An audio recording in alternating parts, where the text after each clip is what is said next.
तो ज़रूरी है कि एक सघन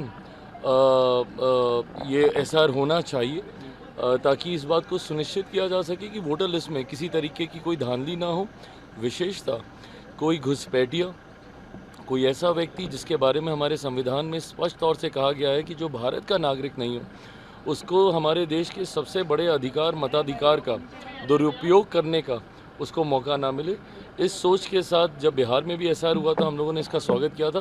देश भर में ये होगा, ये जानकारी हम लोगों को पहले से ही थी। अब जितने राज्यों में होने जा रहा है मुझे लगता है कि ये एक सशक्त लोकतंत्र के लिए ज़रूरी है। चिराग जी, आपके हिसाब से जननायक कौन है? उधर अखिलेश यादव को बोला जा रहा है, राहुल गांधी को बोला जा रहा है। मेरी समझ में नहीं आता कि इस तरीके से, मतलब आप इतने बड़े हो गए हैं, आप इतने बड़े हो गए हैं कि आप अपने आप को आप जननायक मानने लग गए हैं।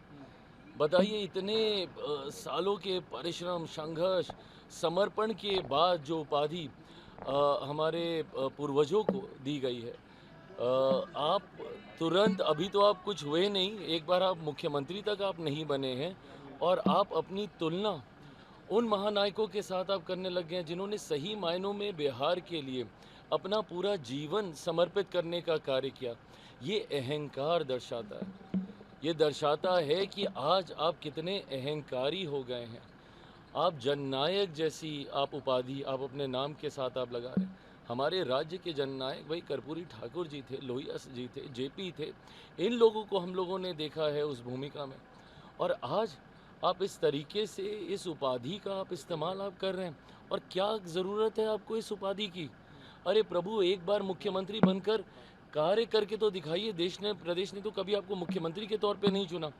आपके परिवार ने जिस तरीके से जंगल राज बिहार को देने का काम किया, वो समय और आज का समय पलट कर कभी बिहार की जनता ने आपके ऊपर विश्वास नहीं किया। आप जो बार बार दम भरते हैं कि भाई पिछली बार हमको इतने सारे विधायक हम जीत कर ले आए, इतने सारे विधायक हम जीत कर ले आए, आप इसलिए जीत कर ले आए क्योंकि पिछली बार there was a divided NDA. NDA में एक बिखराव था, उसका लाभ कहीं ना कहीं आपने उठाया। बट आज की तारीख में तो परिस्थिति पूरी उल्टी है भाई। आज की तारीख में जहां एक तरफ एक यूनाइटेड एनडीए है और वहीं डिवाइडेड महागठबंधन देखने को मिल रहा है। इस बार तो आपका हार, जैसे हम लोग अपने बारे में बोलते हैं कि एक ऐतिहासिक जीत की ओर हम लोग अग्रसर हो रहे हैं, एक ऐतिहासिक हार की ओर महागठबंधन अग्रसर हो रहा है।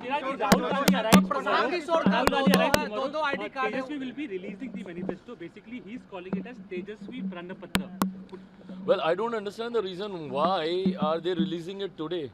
If Rahul ji is coming tomorrow, and I'm happy that finally he remembers my state and he is coming back, because there was a time where because of SIR he made a lot of hue and cry over this. But then after that he just vanished. He completely vanished from the scenario. When there was a collapse that was taking place within the alliance of Mahagठबंधन, that time also he was nowhere to be seen. So finally I am happy that eventually he is coming back to my state. But then if he is coming tomorrow, why are they releasing the manifesto today? Is there a issue between the central Congress leadership and the state leadership? Is it only because of the state leadership that this manifesto has been agreed to? Or there are disputes between central Congress leadership and the state Congress leadership?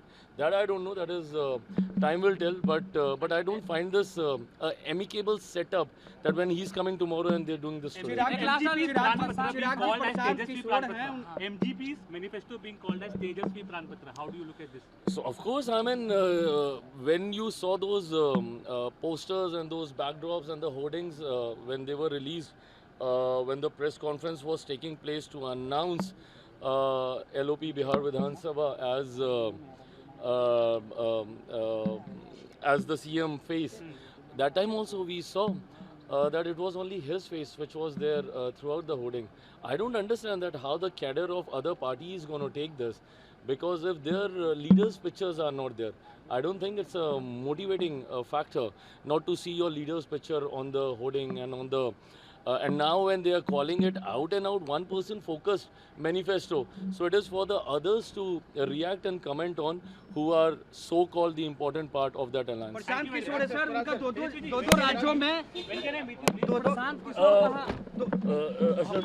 Prashant Kishor का sir दो राज्यों में बना हुआ है sir voter ID card बना हुआ है, पश्चिम बंगाल और बिहार में। उस पर क्या अब बताइए, दूसरे पे उंगली उठाने वाले, दूसरों को नैतिकता की दुहाई देने वालों का खुद का हाल ये है। जब खुद के घर शीशे के होना तो दूसरों के घर पे पत्थर नहीं उछाला करते।